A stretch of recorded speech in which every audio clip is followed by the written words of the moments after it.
अस्सलाम वालेकुम, मैं हूं फरूक सेलगोइंदी। आज मैं तुर्की का जो इक्तिसादी बहरान है, अमेरिका की सैंक्शंस के बाद उस पर बात करूंगा। लेकिन ये बहरान कैसे शुरू हुआ, इसकी तफसील में जाने से पहले मैं एक बात यहाँ शेयर करूँ कि तुर्की के अंदर एक जमहूरियत है और वहाँ पर 3-4 बड़ी अपोजिशन पार्टीज हैं। जब से ट्रंप ने सैंक्शंस का ऐलान किया तो अपोजिशन लीडर, वो लोग जो सदर अर्दवान के तुर्की में नाकिद हैं और उनके हिज़्ब मुखालिफ हैं, उन्होंने भी अमरीकी सैंक्शंस की मुखालफत की। चूँकि इस अमरीकी सैंक्शंस का नुकसान सिर्फ सदर अर्दवान को नहीं, पूरी तुर्क कौम को है, तुर्क मईशत को है। और इस मईशत की दास्तान 90 साल की दास्तान है। लेकिन ये बहरान कैसे शुरू हुआ? इस बहरान की तारीख है 15 जुलाई 2016 को, जब तुर्की में नाकाम फौजी बगावत हुई और उसके बाद जो फतेहुल्लाह गुलेन है और उसके मानने वाले, उनको टेररिस्ट डिक्लेयर किया गया।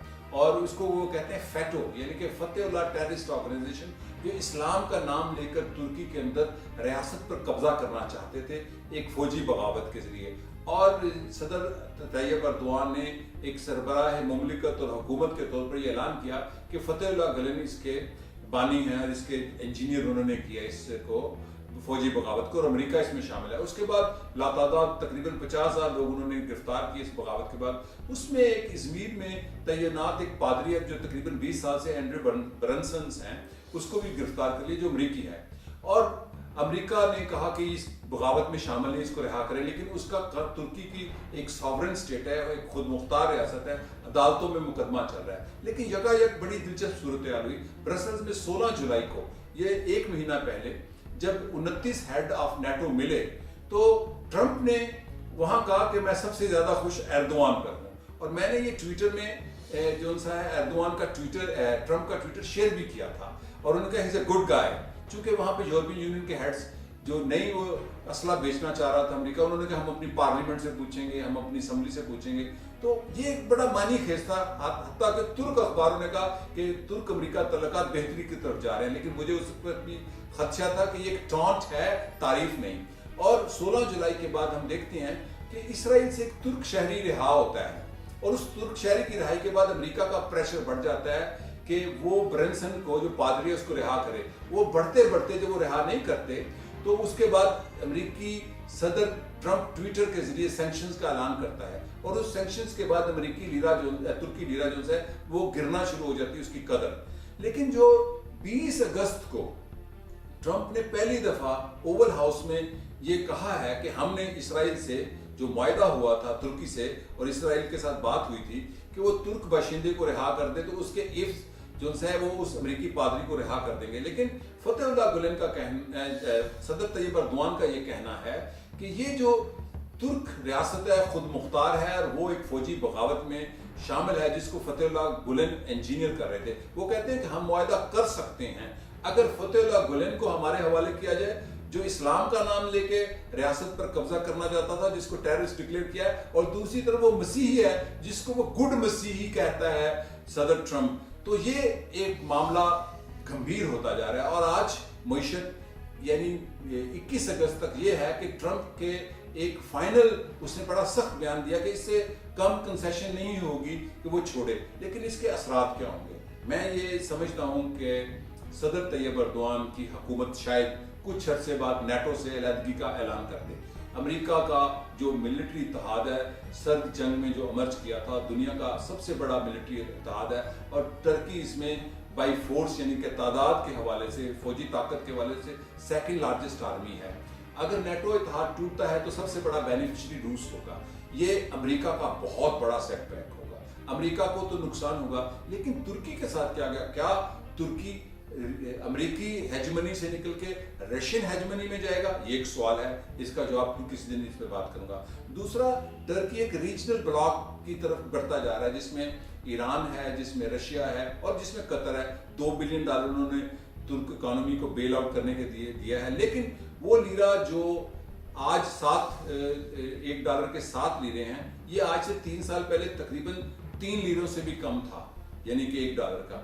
ये जो तुर्क मईशत है, इसे बड़ी दिलचस्प मैं आपसे बात शेयर करूंगा। तुर्क जमहूरियत का तुर्क मईशत से ताल्लुक है। जो वहां पर जमहूरियत बढ़ी, तू मईशत मजबूत हुई। तुर्क मईशत में गिरावट जो आई है पिछले 7-8 साल से है।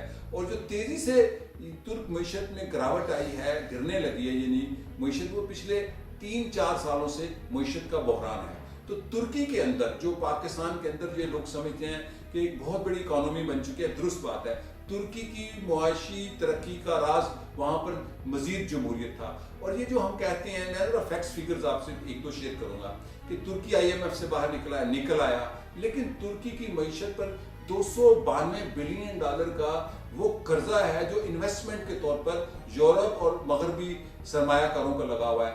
और वो इस वक्त अगर तुर्की की मईशत गिरती है तो यूरोप का बहुत बड़ा नुकसान है। लिहाजा इस सारे खेल में क्या तुर्की एक खुद मुख्तार रियासत के तौर पर कायम रहेगा, जिसको हम देखना चाहते हैं। बहसीत पाकिस्तानी हम तुर्कों के दोस्त हैं और तुर्क हमारे दोस्त हैं, और हम अमेरिका के सख्त नकाद और मुखालिफ हैं इस मामले में कि वो तुर्की की मईशत को कंट्रोल करे। ये बदमाशी है, ये कोई सियासत नहीं है, ये साम्राज्यियत है। लेकिन क्या तुर्क रियासत जो है और तुर्क कौम जो सही है आज इस पोजीशन में है कि अगर वर्ल्ड इकोनॉमी से, वर्ल्ड डिप्लोमेसी में वो आइसोलेशन में जाते हैं तो वो जिंदा रह सकते हैं? ये बहुत बड़ा सवाल है। क्या तुर्की की मईशत ईरान की तरह तेल की मईशत है? नहीं, ये सनत की मईशत है, ये टूरिज्म की मईशत है। $36 अरब, 3.5 करोड़ टूरिस्ट रशिया और यूरोप और दुनिया भर से वहां आता है। तो मैं यहाँ ये समझता हूँ कि एक दुनिया में बड़ी तब्दीली आने वाली है। वो तो ये है कि शायद तुर्की नेटो का इत्तेहादी ना रहे और वहाँ पे जो इंस्टॉलेशन है न्यूक्लियर की वो अमेरिका को उठानी पड़े। ये आलमी सियासत में एक बहुत शानदार तब्दीली होगी, लेकिन इसकी कीमत तुर्की को देनी पड़ेगी। क्या तुर्क रियासत रूस की हेजमनी में चली जाएगी? ये भी एक सवाल है, क्योंकि हम देखते हैं कि 3 साल पहले जब रूस ने त्यारा गिराया, और मैंने उस पर न्यू टीवी में होता था, मैंने इस पर पूरा प्रोग्राम किया था कि ये मिडिल ईस्ट की सियासत बदल देगा। जब तुर्की ने रूस का त्यारा गिराया और उसके बाद तल्लुकात खराब हुए और उसके बाद यकदम बेहतर हुए। तो मैं ये समझता हूँ कि आज तुर्क रियासत एक बड़ी अजीबो गरीब कॉम्प्लेक्स सिचुएशन में जा रही है। तुर्की की मईशत के हवाले से, स्ट्रेटेजिक पॉलिटिक्स के हवाले से, वर्ल्ड पॉलिटिक्स के हवाले से, और वर्ल्ड इकोनॉमी में उसका हिस्सा जो बढ़ता जा रहा था, उसका हुजम बढ़ता जा रहा था। वो G20 में आ चुका था, वो मुस्लिम दुनिया की एक शानदार मईशत थी। और इस शानदार मईशत में मैंने जैसे कहा कि मईशत और जमहूरियत का सफर साथ साथ चला, लेकिन तुर्क लीरा आज तकरीबन फिर 7 पर चला गया। आज 21 अगस्त है जब ये मैं प्रोग्राम रिकॉर्ड करा रहा हूँ, और तुर्की से हमने एक सबक जरूर सीखना है। इस बहरान में सारी तुर्क कौम एक है, वो अर्दवान के साथ नहीं है, वो तुर्कों के साथ है। अर्दवान तो सरबराह हुकूमत है, ये है एक लेसन। दूसरा लेसन ये है कि जितनी जमहूरियत मजबूत होगी उतनी मईशत मजबूत होगी। मैं ज़ाती तौर पर अमेरिका को कभी अमेरिका नहीं कहता जब तक उसको साम्राज्य ना कहूँ। इसी तरह ट्रंप की ये जो सैंक्शन हैं, ये साम्राज्य सैंक्शन हैं। ये इसको कोई हक नहीं है कि वो पूरी तुर्क कौम को, 8 करोड़ लोगों को स्क्रू टाइटनिंग करके उसकी मईशत को बर्बाद करे। और दूसरी बात, उसको कोई हक नहीं है कि एक तुर्क आज़ाद खुद मुख्तार रियासत को ये कहे कि आप ये बंदा मेरे हवाले करें, जो बगावत में, फौजी बगावत में इन्वॉल्व था, जो मसीहियत पर यकीन रखता है और उसको वो अच्छा ईसाई कहता है ट्रंप। इसी तरह जो फतहुल्लाह गुलन है, वो भी एक मजहब के बड़े अलंबरदार हैं, बड़े राहबर हैं फतहुल्लाह गुलन तहरीक के। तो मैं ये समझता हूँ कि तुर्की के लिए बहुत बड़ा इम्तिहान है, लेकिन इसको जज्बातियत के बगैर ठंडे दिल से सोचना चाहिए। लेकिन एक तब्दीली आने वाली है, वो ये है कि मशरक़ वस्ता में अमेरिका का बहुत बड़ा नुकसान होगा जब तुर्की नेटो से अलग होगा।